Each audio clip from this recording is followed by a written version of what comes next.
on the circuit, you're not the ones that have to be able to take the pump head out of the ECMO circuit and put a new one in. I would think about it a lot like when you work with the RTs around ventilators. I bet most of you could not set up a ventilator on your own, and yet you're learning how to dialogue with the RTs about how to manipulate the settings to do the care for the patients.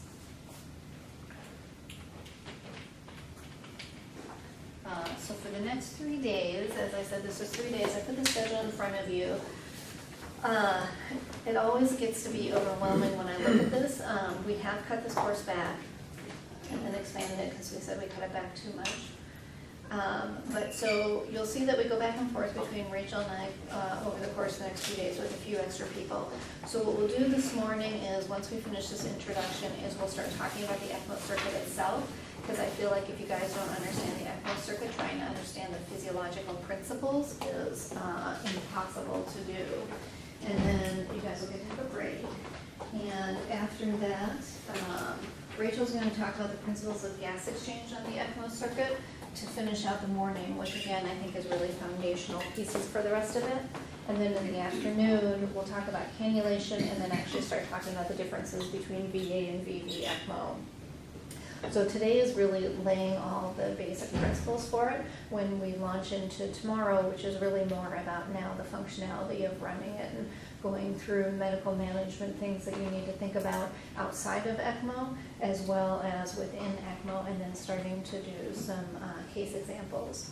And then on Wednesday, one of the talks that I love, but you guys at the beginning will not love, is Fung's pharmacology lecture on ECMO, which it's amazing how often it comes up that that's important. And then case examples to round out the day on Wednesday. So that is what our next 3 days look like.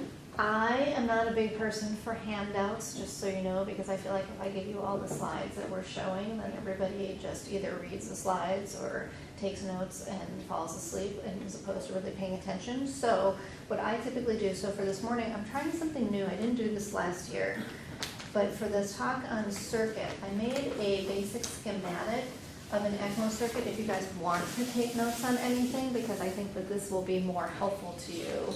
And then I also have like paper as the day goes on, if people are feeling the need to take notes outside of what you have in front of you. The goals and the objectives are what I was talking about. So number one, you have to start off with understanding why we're cannulating kids to ECMO.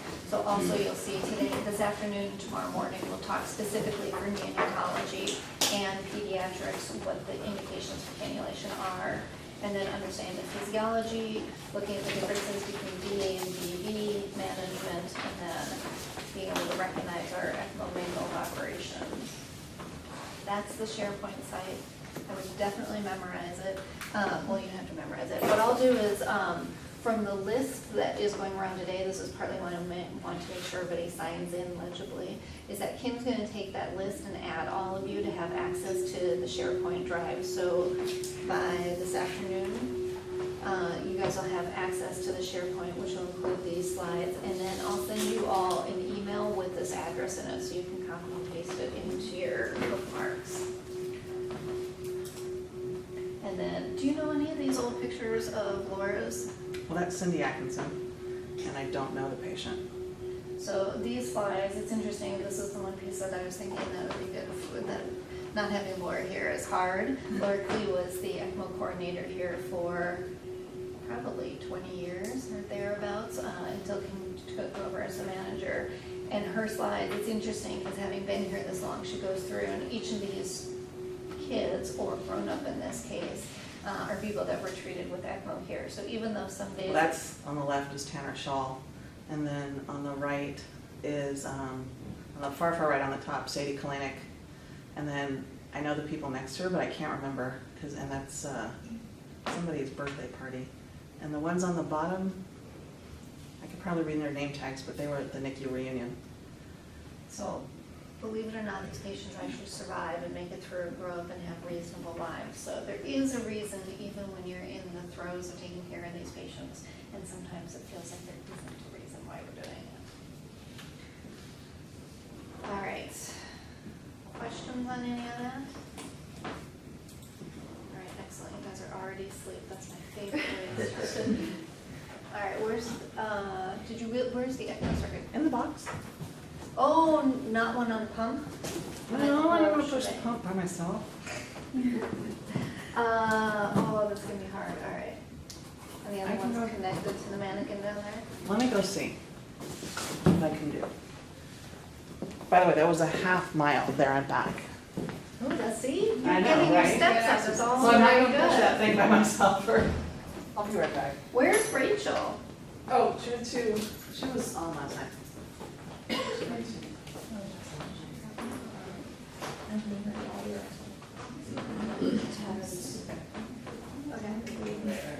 Yeah, no, Aaron was better, okay, sorry. Okay, the circuit, so I want him to bring the circuit over so that we have it here in the room, because we'll go back and forth between the slides and actually looking at the circuit. So again, the circuit is really hard because the reason why it looks so overwhelming and why I showed you that first picture that was awful is because there are a lot of different things on the circuit. And it is really easy to just kind of minimize the things on the circuit. But what I hope I make you believers in over the next few days is that if you don't understand what's on the circuit, then you can't troubleshoot the physiology. But if you actually understand what is all included in the circuit, these principles that we're going to talk about become less about memorizing facts and more about truly just understanding the way the thing works. And the thing that I did when, again, this is a horrible ECMO circuit, because you look at this and it becomes overwhelming, and our circuit is going to look like this to you guys until you really get more and more familiar with it. And the only way to get more familiar with it is to force yourself to go through the exercise of becoming familiar with it. And what I mean by that is that anytime you're taking care of a patient who's on ECMO, it is a perfect moment in time to go up to the ECMO circuit and run the ECMO circuit from beginning to end. And by run it from beginning to end, I mean go through each piece of it and see if you can identify what each piece is. Because the more you do that, then the more reflexive it'll become for you, what's in the circuit. So then when they come to you and they say my membrane pressure is minus 100, and you're thinking, I don't even, that sounds bad, but I don't really know what that means. By understanding where it is, then you'll be able to start to figure out what that means and how you can possibly respond to that number. And again, it's really easy when you're in the units and you're busy to just walk past that bedside, because when ECMO is running well, you don't have to think about it. And I would say, for me, ECMO runs well 85–90% of the time. But that's why this is hard for you guys, is because your job is to be there the 10 or 15% of the time that it's not running well. So if you benignly neglect it when everything is fine, you're going to find that when you're there, then the one in the moment having to troubleshoot it, that you're going to be kind of bummed out about that experience. And you're not alone in terms of feeling as if you're not that comfortable with the circuit and not that comfortable knowing it. It's interesting to me because anytime we've started doing annual attending recertification courses on different material over the last 3 years. And the first time I did it, we did a mandatory walk the circuit and had the faculty have to go through and do it. We did that the second time as well. This year I made it optional on top of doing a couple of hours simulation session, and almost every faculty member took the option to stay and walk the circuit even though they'd already spent several hours doing their simulation. And the reason why is because they take care of it so infrequently that it's easy to forget. And I have to say, for me, it's only now after teaching this course, as long as I have taught this course, that I now feel confident that I can walk up to the circuit at any given moment and point out to you. You guys could ask me anything on the circuit and I could tell you what it was. 3-4 years ago, I would not have been able to do that because it's just, there's a lot there. So in terms of, by the way, these slides are super dry in this whole circuit lecture, and they're not meant for you guys to memorize at the moment. They're here to be talking points for me, and then there if you want them in the future. As I said, the slides are all there. You guys are shooting the sign-in sheet around? Yeah. Good.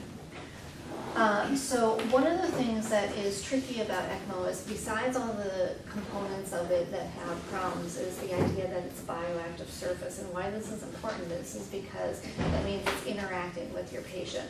So as much as what we're going to talk about with ECMO is how you run ECMO, I guess when I think about running ECMO, I break it out into two things. One is the physiology of it. So what's wrong with my patient and what is my ECMO circuit doing for them? And so then when I think about that, I think about what the ECMO circuit is doing and what my patient's physiologic response is. But the other half of it is also then just thinking about the ECMO circuit in and of itself, and what do I have to do to maintain the health of my circuit.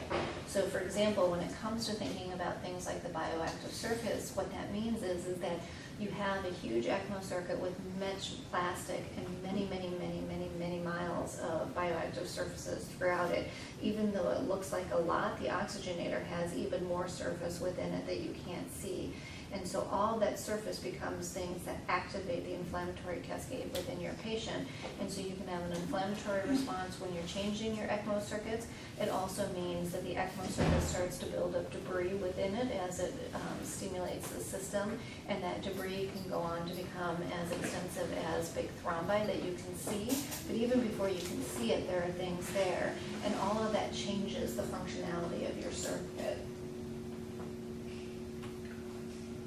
So let's start at the beginning, because for me, this is the way that I walk my circuit. So when I go to the circuit, the first thing I do is I start on the venous limb, because I want to know where it's starting to interact with my patient. So to me, it starts on the venous side, and you can't forget the cannulas. I'm not going to talk about the cannulas too much now, because we'll talk this afternoon about surgical cannulation, and we'll talk about the cannulas a little bit more. But the point of this here is to, again, remember that's a part of it, the system. And if you just walk the circuit from starting in the middle of the circuit, then you'll lose a key piece that's important. So when I get a patient back from the OR, or when I get a patient that I'm taking over care for, one of the questions I always ask is, where is this patient cannulated? Because it changes the way things are going to work for me. And then I ask what size cannulas that I have in place.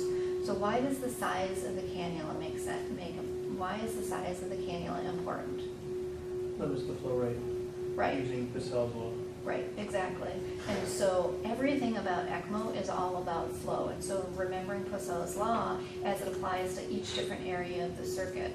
So if you have cannulas in place, depending on the diameter, and less so the length, because the lengths tend to be a little bit more standard, but very much so related to the diameter of it, will start to give you an idea of what you can or cannot flow through the circuit. And again, we'll look at that a little bit more this afternoon. This I have here. So as an example, all of the cannulas that are placed, these are some of the cannulas that we use here, and what you can see is the middle column gives you the size of it, and then on the left-hand side, each of the cannulas has standard flows that are associated with it. So when the surgeons are cannulating and perfusion, our other experts work with them, a part of what they're doing when they choose cannula sizes is not just choosing what's going to fit into the patient, but also thinking about the patient's size and what kind of flows you're going to be able to get from that cannula. But even though they say this is what they're rated for, remember, that's what happens when it's sitting in a lab. That's not necessarily what happens when it's sitting inside your patient.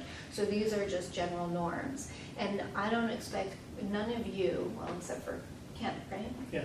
Except for Kent, are going to be the ones who are actively putting in these cannulas. And so memorizing these charts is not important to me. Just knowing that, number one, these charts exist in the ECMO manual, so if you ever have a question, you can go there to look it up. But then the other part is that if you go through the habit of saying to people, where is my patient cannulated, what size cannulas do I have in place, it's like anything else, that over time, you hear it often enough, and so it starts to become familiar. And so if I tell you that a patient has 8 or a 10 French arterial cannula in, over time you realize, oh, those sound like the numbers I always hear in neonates, and then somebody comes along and says 6, and you think, oh, I've never heard 6 before, maybe I should think about that for an extra moment. Are these the maximal flow rates, or because sometimes like you try to wean the flow rates, so you could go below this flow rate? You can go below these flow rates. And then this just shows, this is a slide again, talking about Pareto's law, and just showing how, depending on the size of the cannula, you can see dramatic differences in the pressure or the resistance within the cannula and the flow rates that you're running at. Okay, questions about cannulas? So that's the beginning of your circuit and the end. So you start with your venous cannula, and by the time you finish walking your circuit, you're gonna be at your arterial cannula, so you have to know both. Okay, so now on to the pump. So with the pump, there are really two different kinds of pumps that people primarily use, roller pump and centrifugal pumps. Is there a chart for the flows on the, do we use the, for VV ECMO, the? Echelons, Yeah. yeah, and the origins, yeah. Okay. So those charts are in the manual too, so that you have them. So those are specific cannula types that Alex is talking about, and like I said, when we do the cannulation talk this afternoon, we'll go through the different cannula types in a little bit more detail. So roller pump was really the way ECMO began, and so if you've gone through the United States 10 to 15 years ago, what we would have found is about 75% or more of all the programs were using roller pump ECMO, but over time, people have been migrating to using centrifugal, just like Alex talked about how her institution went from roller pump to centrifugal a year ago. CHLA here was roller pump until 2008. In 2008, the CTICU brought centrifugal pump into the CTICU, but it was only 3 years ago. I have to have Kim come and remind me, but I want to say in around 2013 is when we finally, and so brought centrifugal to all of CHLA. So up until 3 years ago, you guys would have had to know both systems depending on what unit you were working in. The NICU was roller pump, the PICU was roller pump, and the CTICU was centrifugal. But now everybody is centrifugal. So one thing that I will tell all of you to think about is that, so as we're talking about the differences between roller pump and centrifugal pump, to me they're a little bit like talking about pressure control versus volume control ventilation. And when centrifugal was brought into the cardiac ICU, basically what happened is we just dropped it in the cardiac ICU. People didn't really change their thought process around how it worked per se. Yay! Thank you. And you brought a stethoscope. See, you're very good. It wasn't so hard. Did terror enter anybody's hearts as the circuit rolled in the door? But people didn't start changing their thought process around the way centrifugal worked per se, and we didn't start changing any of our policies or the way that we run it. And then when we introduced it into the house, what it really unmasked is that we had ECMO specialists who really understood roller pump well, and we had other ECMO specialists who over the last 5 years had gotten to know centrifugal very well, and so now we're working on all of our team coming together better and better about understanding centrifugal. So you guys will help our team by truly understanding what's happening in centrifugal as you're troubleshooting it. Especially as you think about the differences with roller pump. So with roller pump, the way that roller pump works is it's just like the schematic. So there's literally a wheel that sits here, and then on the wheel there's an arm with these, it really does look like balls on the end of it. And so then this is the tubing. So the tubing loops around the head of the roller pump.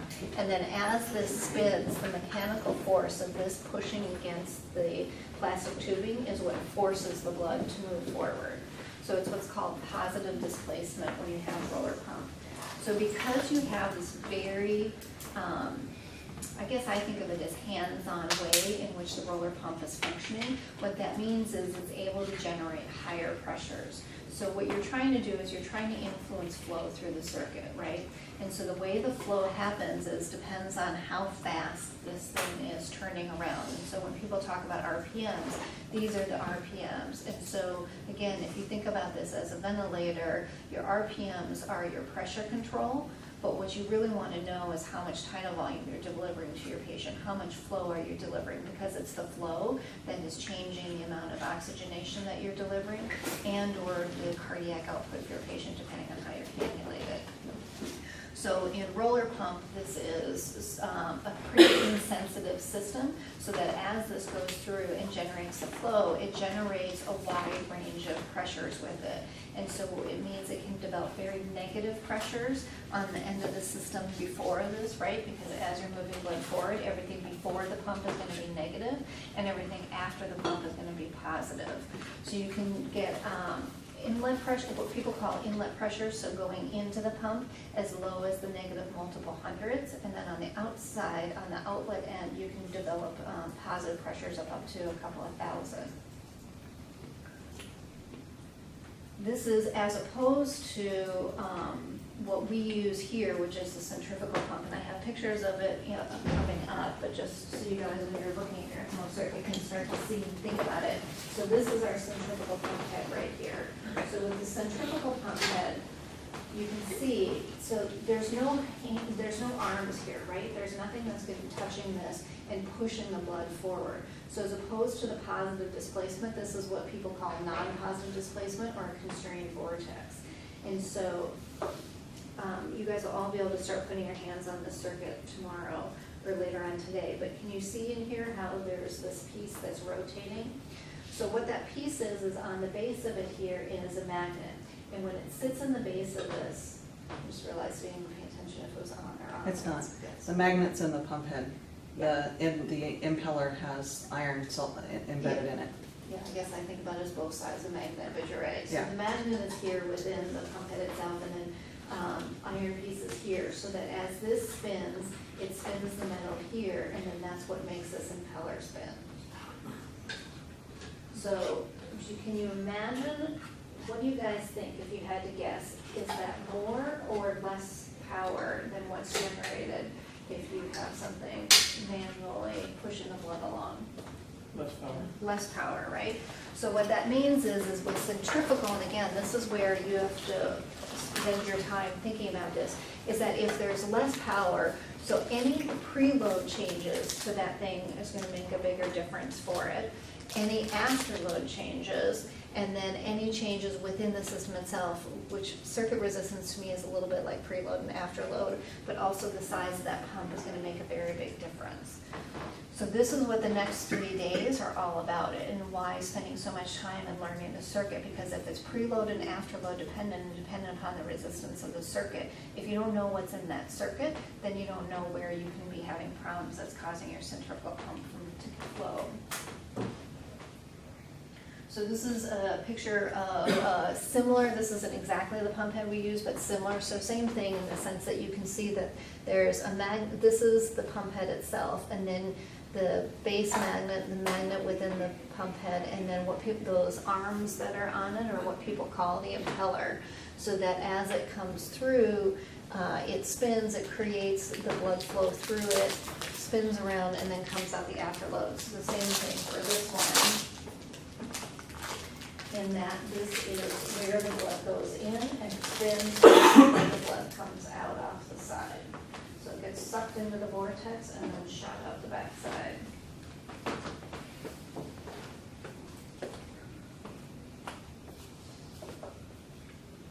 And then this is just deconstructing it. So the thing just sitting here for a second. So when centrifugal pumps, I have a slide that compares roller pump with centrifugal pump, but when centrifugal pumps first came out, one of the complaints that people had with it is that there was a lot of hemolysis within centrifugal pumps, and a part of that hemolysis had to do with the way the original pump heads were designed, because if there's a magnet in the bottom, in your pump head, and then either a magnet or iron, whatever you want to call, sitting in the bottom of the cone itself, you can imagine that as that's spinning around, it can create heat. So depending on how much magnet and how much iron is in there and how much contact there was, there are variations on the amount of heat created within that cone itself. And increased heat leads to increased thrombosis. So again, going back to what I said at the beginning in terms of understanding how your circuit is working for the physiology of your patient as part of it, but also understanding the health of the circuit. Hemolysis is a huge issue when you're on ECMO, and thrombosis is as well. And thrombosis, because the more thrombus you have within your circuit, you no longer have laminar flow. And so if you don't have laminar flow, that's what leads to increased rates of hemolysis. But also, if you get enough thrombus formation within your circuit, you can actually create DIC for your patient as an overall issue. So in these old pump heads, there's so much heat generated in the base of them, you get clot down there that you couldn't even see, and then have these high rates of hemolysis. But over time, the pump heads have gotten better and better and have smaller amounts of metal in them, so they don't heat up as much, and so hemolysis has gotten better. This is less of an issue for you. I just want to say it in case this changes over time. The reason why this is less of an issue for you guys is that right now we only have one pump head size. And it doesn't matter whether you're a neonate or whether you're an adult, there is a single pump head size. But what's important about this is, again, just starting to understand the concept of size, because that's going to come up in a moment.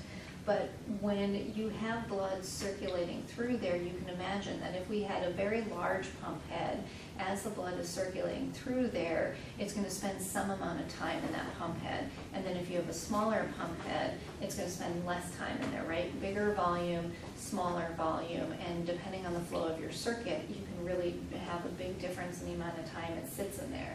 And the reason why that's important is because that's where a lot of your turbulence is happening within your circuit as those impellers are spinning around. So when we're talking about hemolysis, a part of what affects hemolysis is how fast your pump head is spinning. Because the faster it's spinning, the more you're beating up the red blood cells and the more potential you have to break them down. So if you have a pump head that is relatively large for your patient's size, and so in this example we have a patient and the adult pump head size here, for the adult pump head, if the adult is flowing at 5 liters per minute, which is pretty standard blood flows, they only have to spend 0.6 seconds inside that pump head in order to spin it out. Whereas if you have a smaller pump head, you have to spend more time, and so you have more hemolysis. Anyway, that's more time for something that I said you didn't have to worry about. We'll move on. Also related to the centrifugal pump is the brains for it. And so with the brains for it, we have one part of the brains is what we talked about here, which is this is actually your pump itself with the magnet, but then how is this being controlled? So how this is being controlled is from these two consoles right here, which in the moment aren't on, but you guys will see it on at some point in time. So you have RPMs here, and so that's what's telling this how fast to spin. And then what shows up here on the monitor is therefore then the amount of flow that you have going through your circuit. And that's part of where looking, that's the wrong slide, I just realized. Shoot. Let me just double check something, because I updated all of these slides, and it's not updated.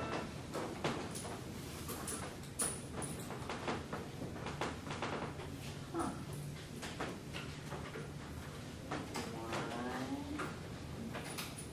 Why is that not updated? What language does it use in total flow? MLs, MLs per kilo, MLs per minute? Depends on which monitor you're looking at, which is why I just realized that I care about these updated slides. Can you adjust how you look at it?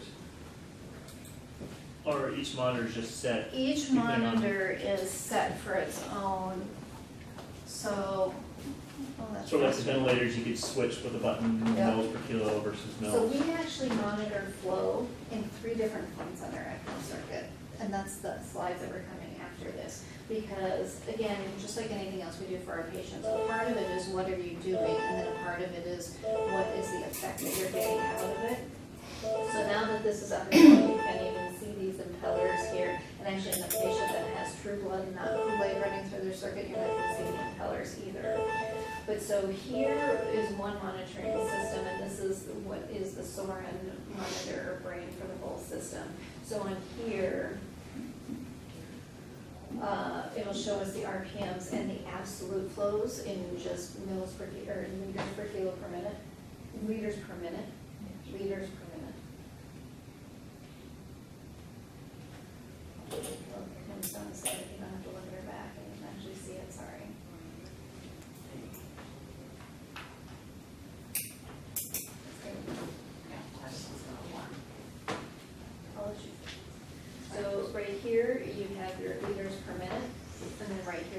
RPMs. This is another part of our monitoring system, which is called the M3, and it doesn't like Kool-Aid, and so I can't show you the real thing, but this is the schematic of what it looks like. So with the M3 monitor, what you have is across the top of the screen, almost all the boxes with blue, and that's because everything up there is being monitored off the venous limb. And then down the left-hand side of the screen, the boxes will look red. And again, it's very similar to this, just smaller and compressed on here. And the reason why it's red is because now these are the things you're measuring off the arterial limb. So then the question is what do all those things link to? And this is where it becomes important to start blocking the circuit and reminding yourself. So when it comes to the, where's the Sorin? Do you only have the Sorin flow probe on here? Uh-huh. Oh, and you've got it back The other ones are hanging. You've got it back here, right? Yeah. So normally, this Sorin flow probe is pre or post? Now I'm forgetting. It does, that one doesn't matter. Post. Isn't that where we usually put it, as post? We kind of put it wherever it fits to hang nicely. So the reason why I'm telling this to you guys, so one flow probe is the one that interacts with the brains of the circuit. And it says Sorin on it. You know these things are flow probes. You can't see from where you are, but there's actually an arrow on here indicating the directionality of the blood. So this is important because you have to be measuring flow off the thing that's delivering the flow, right? Because you've got to have some kind of safety mechanism in place. And then one of the ways, so you know this is a flow probe because it's got an arrow on it. So when you start identifying these things, you can see that. And then what I do is if I have questions about things, I also follow to where it's connected. And so when you follow this, it goes into this mass of cords and it disappears. And I just assume if it disappears, it's disappearing into the brain. Because the ones that go to the M3, you can trace all the way up here. So this flow is this flow probe. But we've had issues where we've had problems where we haven't had flow. So for example, there's a patient I know of in the cardiac ICU where in the middle of the night, the fellow and the attending were called to the bedside because there were no flows on the circuit. And so 45 minutes were spent troubleshooting what was wrong with the ECMO circuit before people really put together that the vital signs hadn't changed on the patient. So perhaps there wasn't an issue with the flow on the ECMO circuit, and what there was a problem with the sensor. And because this is also dependent on flow, we now have 3 flow probes on our circuit. So the other ones, which aren't on here in the moment, but will be for you guys tomorrow, is that there's another one that exists on the venous limb, and the tubing is marked with blue for venous, so it's not just to remind you where it is, but this is a part of what we do for safety when we cannulate, is that these tubing is passed up to the surgeons, and so it's labeled as blue, so when they're connecting, there's lots of safety checks to make sure that we're putting it in the right direction. But so there's a flow probe that sits on here. Okay, there you go. And I know why you don't have it on here, because this is the wrong size tubing for this. So this flow probe has a little bit better face that you can see on it, but again, you can see that it's a clip that sits around it. So this is all done with ultrasound now. And then there's an arrow on here. So this clips to here. And now if you're following this flow probe, you can follow this black wire, and this black wire goes all the way back to the M3. And so for you, that would then be the flow up here on the blue side. And then, so when you're at, and so this is also in liters per minute and labeled as liters per minute.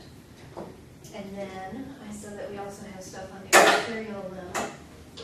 So the one on the arterial limb looks exactly like the one on the venous limb, because it's also to the M3, has the arrow on it. And then typically, that is truly on the arterial limb, so somewhere back here after the oxygenator. And when this one runs up, again, you can see the black cable runs all the way to M3. And on here, you have your liters per minute charted as well. But right underneath this, you actually have your mils per kilo per minute. So that's the way I think, is in mils per kilo per minute. I really only think in liters per minute when I get to my adult size patients. So patients that are 35, 40 kilos, then I start just thinking, okay, are they on 3.5 liters, 4 liters of flow? What are they on? Everybody else, I'm thinking about whether I'm flowing 100 per kilo or 125 per kilo or whatever it is. There tends to be good correlation between the Sorin flow probe and the M3 flow probe, as long as the M3 was zeroed before the patient went on. So we used to have more issues with that, but it's better now in terms of being zeroed. So this is usually the first number that I look at when I walk in the room, is this one right here that tells you your mils per kilo per minute. Make sense? Now since my slides haven't changed, I'm going and then back up, this is, yeah, I updated this, all right. On the SharePoint will be the real slides, not these. So obviously, if somebody's life is dependent on this, you gotta have a backup system in place, right? So part of the backup system that we have in place is that there is a battery on here. So this console looks the same as this console, right? It's blue, it has a few more screens, but that's what helps me to start to remember how these different systems integrate together. So this is also related to the Soren. In the bottom here is where it talks about your battery life. And so if you are plugged in and charging, is this running? You're plugged in, right? It's plugged in and charging, but it needs maintenance, so it has a different look to it right now. Okay. So if you unplug it, it won't tell you how many hours It you won't do it have. right now? No, but it'll alarm still, but it'll just tell you it's charged to 100% Okay. because it needs maintenance. So down here, when you're running, what I'm looking at is there's not usually an X here, but you can obviously tell that you're plugged in and running, and then it tells you you're 100% charged. If you lose power, this converts over, and is it a lightning bolt that it shows when it's running off a battery? I can't remember. I can't remember, but the timer will be on the side as well. Yeah, I think this battery actually has a lightning bolt go through it, so it changes a little bit in appearance, but the important part is what she said is right here, this blank box fills up with a timer. And at first, if you happen to be there when it gets unplugged, it'll start off with some astronomically high number, like 24 hours, and you'll see it start to plummet. Your battery is not broken, it's just calculating how long it has, and it will eventually hit a number and then ride there and then slowly walk down from there, so you don't have to panic when you first see it sinking. On average, the battery life of this thing is 8 hours, on average, for the flows that we're on. But what if you then exhaust your power source? Then what you have is you have a mechanical backup. And so then your mechanical backup is this. And again, this is where when you look at this machine, there's a lot of stuff sitting on here. So I look for the things that look similar to other things, and then that's how I start to remember. So you can see that this looks very similar to this. And so this is now your hand backup system. And we'll let you guys all come up and play with this tomorrow morning.